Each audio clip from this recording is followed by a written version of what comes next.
सबको जय मसीह की।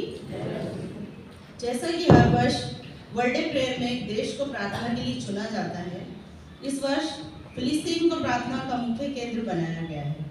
ये आराधना हमें सभी कठिनाइयों और उत्पीड़न के बावजूद प्यार से एक दूसरे के साथ रहने के लिए कहती है। 30 साल पहले विश्व प्रार्थना दिवस फिलिस्तीन की महिलाओं को आओ देखें और कार्य करें विषय पर लिखने के लिए आमंत्रित किया गया था। चूंकि फिलिस्तीन में भूमि है जहां ईसाई धर्म का जन्म हुआ था, विश्व प्रार्थना दिवस फिलिस्तीन की महिलाओं को इस वर्ष का कार्यक्रम लिखने के लिए फिर से आमंत्रित किया गया था। विश्वव्यापी फिलिस्तीनी ईसाई महिलाओं के एक समूह ने इफिसियंस 4:1-7 से प्रेरित होकर पिछले 4 वर्षों में सामूहिक रूप से प्रार्थना करने और मैं तुमसे विनती करती हूँ एक दूसरे के साथ प्यार से सहने की थीम पर काम किया है। अब वे दुनिया भर के सभी लोगों को प्रार्थना और कार्यवाही में शामिल होने के लिए आमंत्रित कर रहे हैं। हम त्रिएक ईश्वर, निर्माता, पुत्र और पवित्र आत्मा के नाम पर एकत्रित होते हैं। आमीन। ईश्वर तुम्हारे साथ रहे और तुम्हारे साथ। हमें प्रार्थना करनी चाहिए, त्रिएक परमेश्वर हमारे साथ चले जब हम उस भूमि से यात्रा करें जहां आप रहते हैं और सिखाते हैं। इस भूमि की वर्तमान पीड़ा को देखने के लिए हमारी आंखें खोलें। हमें दुनिया भर में पीड़ितों के सभी कार्य करने के लिए, प्रार्थना करने के लिए और शक्ति और साहस प्रदान करें।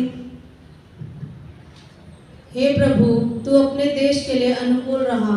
तूने याकूब का भाग्य लौटा दिया। तूने अपनी प्रजा का अधर्म क्षमा किया। तूने अपना सारा पाप क्षमा कर दिया। आपने अपना सारा क्रोध वापस ले लिया। तू अपने क्रोध से फिर गया। हे हमारे उद्धारकर्ता परमेश्वर, हमें फिर से स्थापित करो और हमारे प्रति अपना क्रोध दूर करो। क्या आप हमसे हमेशा नाराज रहेंगे? क्या तू अपना क्रोध पीढ़ी पीढ़ी तक फैलाएगा? क्या तुम हमें फिर से जीवित न करोगे ताकि मेरी प्रजा तुझसे आनंदित हो? हे प्रभु, हमें अपना दृढ़ प्रेम दिखाओ और हमें अपना उद्धार प्रदान करो। मुझे सुनने दो, प्रभु यहोवा क्या बोलेगा, क्योंकि वह अपनी प्रजा से शांति की बातें करेगा। उसके वफादारों के लिए, उन लोगों के लिए जो अपने दिलों में उसकी ओर मुड़ते हैं। निसंदेह उसका उद्धार उन लोगों के लिए निकट है जो उससे डरते हैं। कि उसकी महिमा हमारे देश में बनी रहे। अटल प्रेम और विश्वास मिलेंगे। धार्मिकता और शांति एक दूसरे को चूमेंगी। वफादारी जमीन से उग आएगी और धार्मिकता आकाश से नीचे दृष्टि डालेगी। प्रभु जो अच्छा है वही देगा और हमारी भूमि अपनी वृद्धि उपजाएगी। धर्म उसके आगे आगे चलेगा और उसके कदमों के लिए रास्ता बनाएगा। आइए हम ईश्वर की स्तुति करें जो हमें प्रेम और ये एकता में आराधना करने के लिए एक साथ लाता है। त्रिएक ईश्वर में एकता, विचारों और धार्मिक व्याख्याओं में मतभेदों से परे।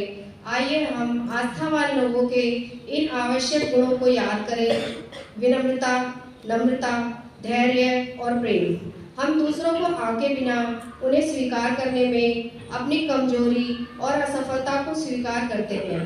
विनम्रता और धैर्य के साथ हम अपने परिवार, समाज, समुदाय और चर्च में चुनौतियों का सामना करते हैं।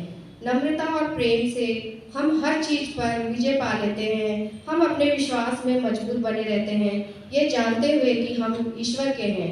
आमीन। यूहन्ना के सुसमाचार के 15वें अध्याय में क्रूस पर चढ़ने से पहले यीशु अपने प्रिय शिष्यों से बातें कर रहे थे। मेरी आज्ञा यह है कि जैसा मैंने तुमसे प्रेम रखा वैसा ही तुम भी एक दूसरे से प्रेम रखो। इससे बड़ा प्रेम किसी का नहीं कि कोई अपने मित्रों के लिए अपना प्राण दे। मैं तुम्हें यह आदेश इसलिए दे रहा हूँ ताकि तुम एक दूसरे से प्रेम करो। अन्याय, युद्ध और पीड़ा के बीच ईश्वर हमें प्रेम से एक साथ रहने के लिए कहते हैं। जब हम कठिनाई के दौरान एक साथ रहते हैं तो हम उस शांति में रहते हैं जिसका वादा ईश्वर ने हमसे किया है। और इसलिए जब हम जैतून की शाखा पत्ती का आदान प्रदान करते हैं तो हम मसीह की शांति साझा करते हैं। जैसे ही हम इस जैतून की शाखा और पत्ती को साझा करते हैं, आइए हम अरबी में ये शब्द बोलें, सलाम अल मसीह, जिसका अर्थ है मसीह की शांति। प्रतिबद्धता की शब्द। प्रतिबद्धता की शब्द। कृपया आप अपने दिल की प्रतिबद्धता को जोर से बोलने में मेरे साथ शामिल हों। हम शांति के लिए काम करने के लिए प्रतिबद्ध हों, क्योंकि हम सभी महिलाओं के साथ खड़े हैं, विशेषकर उन महिलाओं के साथ जो पीड़ित, हिंसा या भेदभाव का सामना कर रही हैं।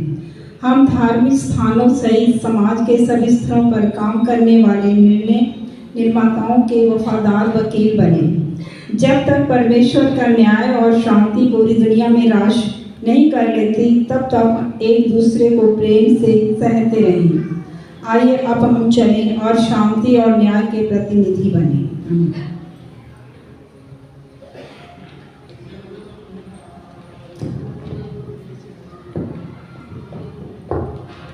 तुम जगत की